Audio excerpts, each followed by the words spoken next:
Hey guys, back at it again with another video. Today we're gonna be doing scary animations. So get ready. Okay. Scary animation. Scary animation.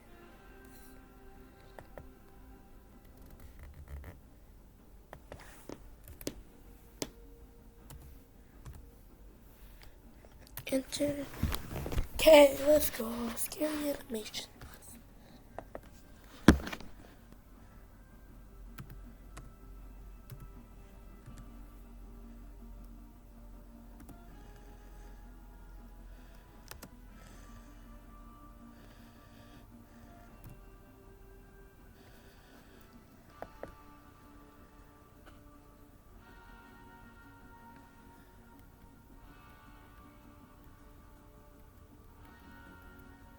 So let's do this one. Okay, which? This happened when I was a kid. I was in the 5th grade and my friend, let's call him Ethan, invited me over to his place. He lived right by the ocean, and if you walked through the forest for half a mile, you'd reach a nice beach with a diving board. When I got to his house, we hung out, played video games, and talked. Do y'all not see his face? And if you walked through the Hey forest guys, for half that a was mile, creepy. you'd reach a nice beach with a diving board.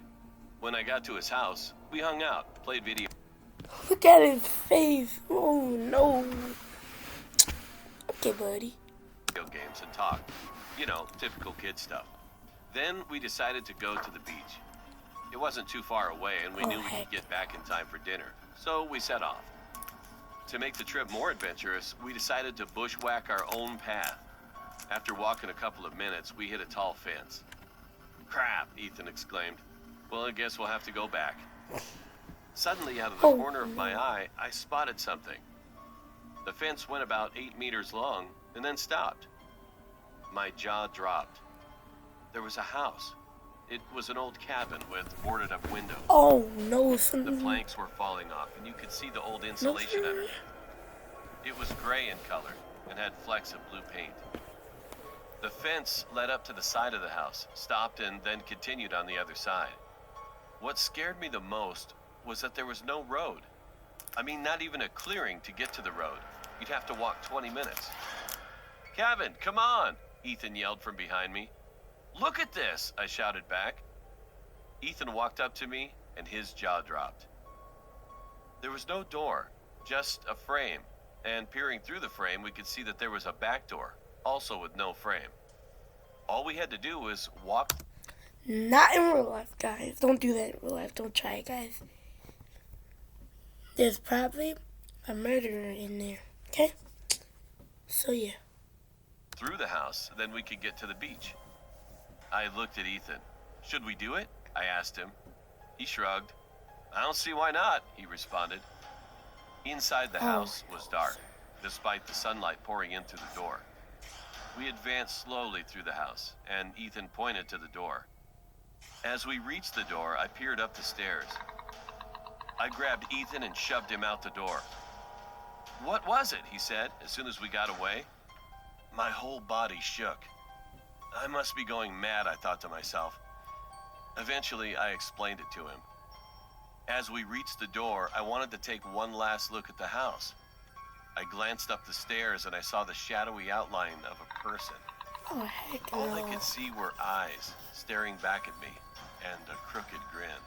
Oh heck no. Ethan and I took another route back home, and we told Ethan's mom. She laughed at us and said she'd been that way many times and there was no house. And we were angry because she didn't believe us, so we got out our cameras and went back the next day.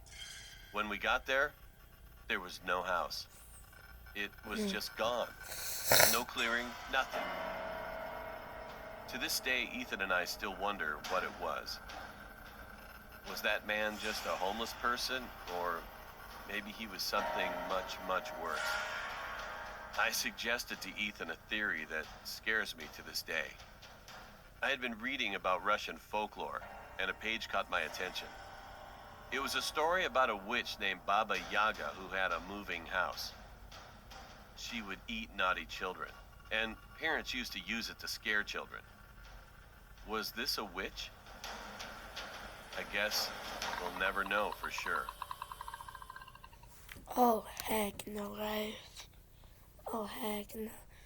Okay, guys, we're gonna try a second one. Let's go.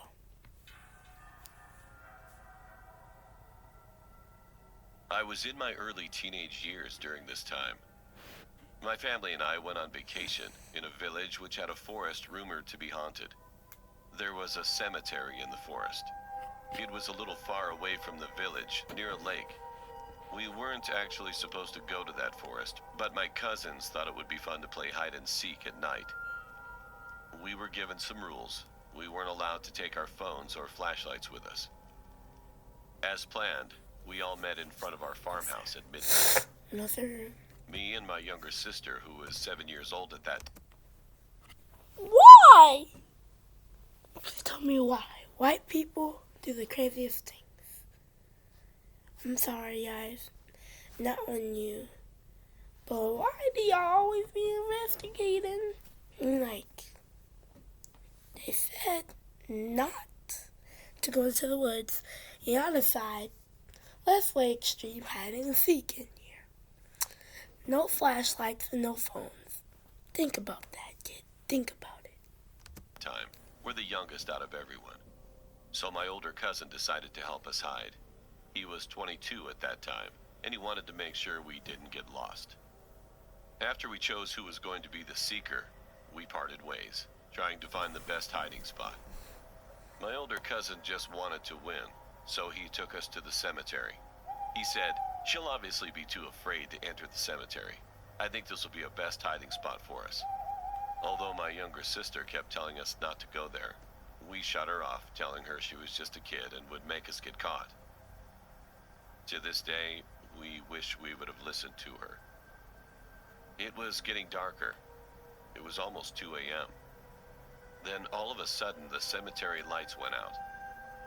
My sister's hand tightened around my head. Heck. My cousin was obviously... Listen to your sister, especially your sister. Sorry, but boys, I can't speak it because I'm a boy. They don't think. Girls think. So listen to your sister. scared too. We could only hear the sound of wind and stray dogs barking at the backside of the cemetery.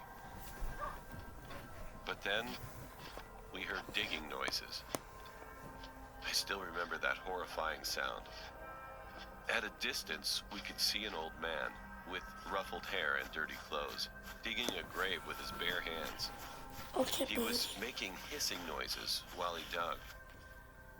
All of us stood there frozen. We didn't know if we should scream or run away. My cousin held our hands and started to slowly lead us to the entrance, trying not to make any noise. He whispered, "We have to get out of here." My sister was almost on the verge of crying. But to ruin everything, I stepped on a broken branch, making a loud noise. The stranger shot up his head toward our direction, and his lips curved in a creepy smile.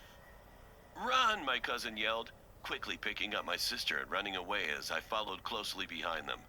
Thankfully, the man was weak and couldn't run any faster. He stopped at the middle of the cemetery staring at us with his hazel eyes. A few days later, we found out that the man had been caught by the police. He was a criminal who dug up dead bodies, stored drugs in them, and sent them off to other nations to sell drugs. He was caught once, but successfully escaped. If he wasn't so old and weak, I'm afraid that we might have ended up being a couple of dead bodies, too.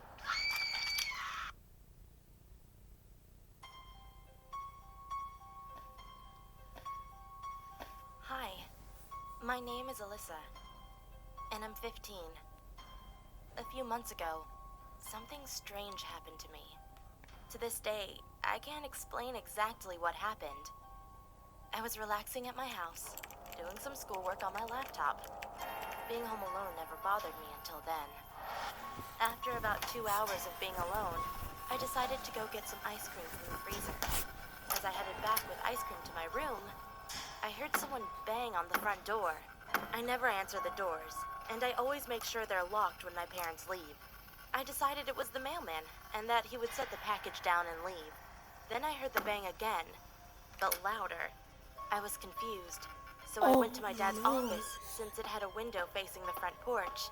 The second I grabbed the door handle of his office, my parents' bedroom door slammed shut right next to me. I screamed. Our air conditioning was broken at the time, so there was no way it could have been the air.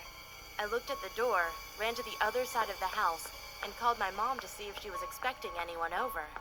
"No, Alyssa," she said.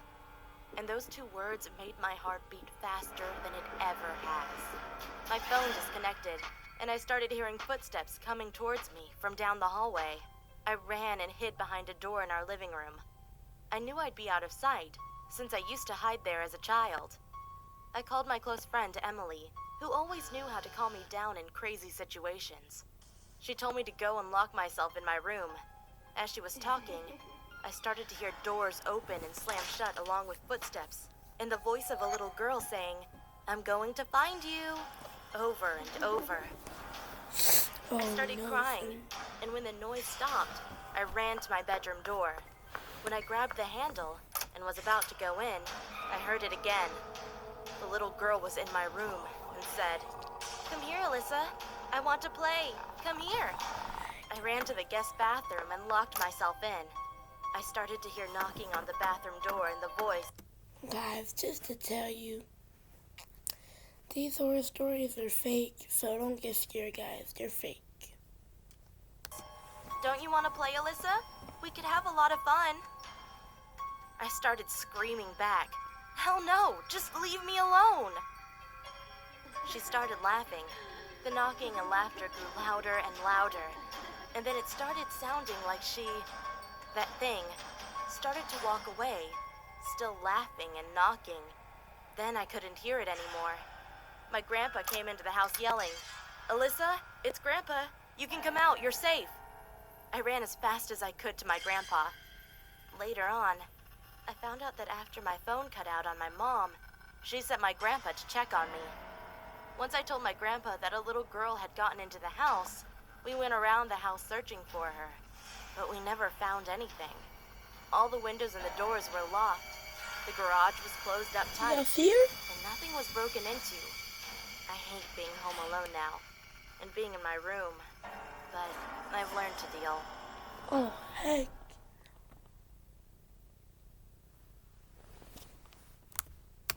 Okay, guys, that's it for today. Guys. So I hope you liked it. I will be uploading soon, very soon.